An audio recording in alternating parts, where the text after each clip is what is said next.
Martyr City by Rachel Edwards. Chapter 1. The Witnesses. Martyr comes from the Greek word martis, meaning witness. My name is Alena Mae Chime. Before the world collapsed, my voice sold out stadiums and my face lit up cities. I was a pop star before I became an investor, and an investor before I became something far more dangerous, powerful.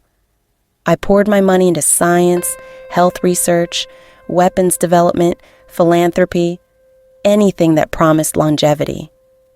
Not just for myself, but for humanity. Or so I told myself. That is how I ended up here. That is how I became the leader of what remains. 10,000 of us now live in a place the world once abandoned. I am going to tell you how the elite learned to thrive in the most toxic environment on Earth, how survival became a currency, and how human error stripped the planet bare and forced us to begin again. If again is even possible. No one remembers who first suggested the name Martyr City. Only once spoken, it settled over us like truth. A martyr is not just someone who dies for a cause. A martyr is someone who lives long enough to testify to suffering, to guilt, to the cost of endurance. We did not come here to die. We came here to witness. The city once called Chernobyl was reborn as Martyr City because irony has always been humanity's favorite language.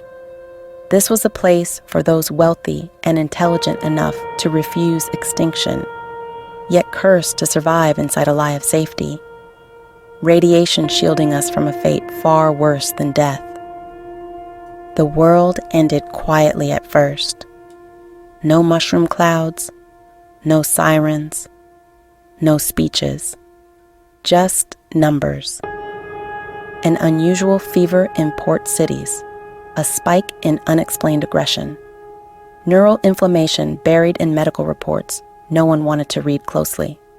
Governments blamed heat waves, stress, contaminated water, flawed data. 3 weeks later, emergency rooms collapsed. 5 weeks later, entire cities began to move wrong. The virus did not kill. It rewrote. It severed higher cognition and amplified hunger, rage, and relentless motor drive. The infected stumbled at first. Then they adapted. Their bodies decayed, but they did not die. They endured, groaning, shuffling witnesses to something that should never have existed. Someone, somewhere, had designed it that way. The truth surfaced too late to stop it. Helix 9 was a deterrent weapon, a biocontrol agent meant to disable populations without destroying infrastructure. It was funded by a rogue nation that no longer exists. A synthetic rabies analog fused with prion, misfolding, and immune evasion loops. It was never supposed to leave the lab, but intent means nothing to a virus. Within 3 months, 98% of the world was infected. The remaining 2% were people like us, wealthy, insulated, scientifically informed, or simply lucky enough to know where to hide. When extinction became undeniable, the last protocol was enacted.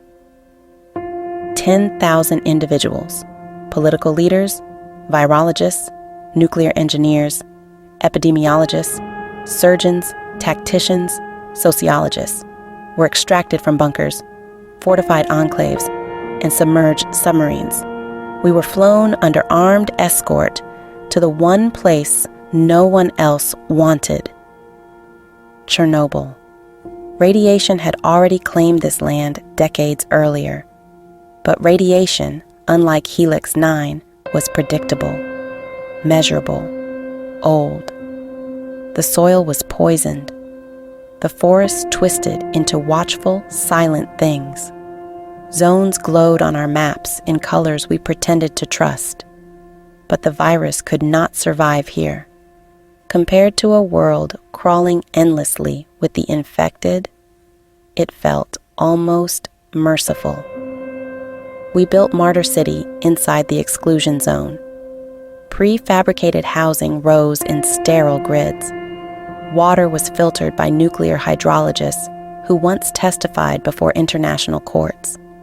Food came from hydroponics and irradiated resistant crops, managed by scientists who had once controlled empires of funding and now slept in bunk beds.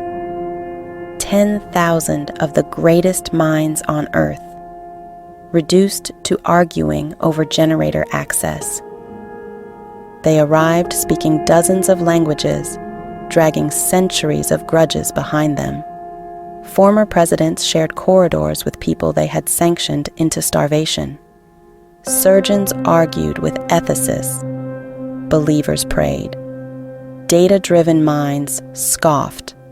Some called it divine punishment. Others knew exactly which committee had signed the funding papers. There was no leader at first. Authority fractured the moment it tried to exist.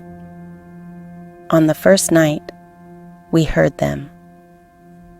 The infected wandered the perimeter fences in endless loops, drawn by sound, by light, by the faint, impossible scent of living warmth. Automated defenses held, but we all knew the truth. Nothing man-made lasts forever. Radiation complicated survival. Protective suits slowed us. Some zones were safe only for minutes. Others were forbidden entirely, marked in red on maps no one fully trusted. There were no children here. None had survived uninfected. But still we worried about futures measured not in years, but in cancers and mutations. And yet, something dangerous crept in. Hope. Because here, beneath the shadow of a dead reactor, were the people who understood what had been done and how it might be undone. They dissected infected tissue, extracted viral DNA, argued whether a cure was even ethical, let alone possible. Some proposed targeted radiation to disrupt replication. Others suggested a countervirus, a genetic kill switch hidden in Helix 9's original design. Every solution carried blood in its margins. Tensions ignited quickly. A former health minister was assaulted after proposing live experimentation.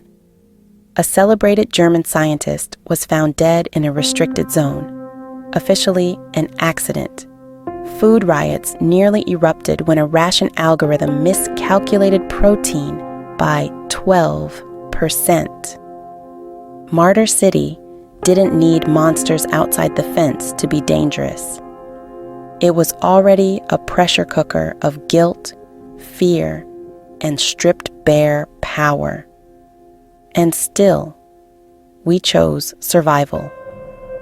Beyond the fences lay a frozen world, cities locked in endless decay, satellites orbiting a planet that no longer looked up. If humanity was to have witnesses, we would be them. Witnesses to the end of the old world. Witnesses to the lies we told ourselves to stay alive.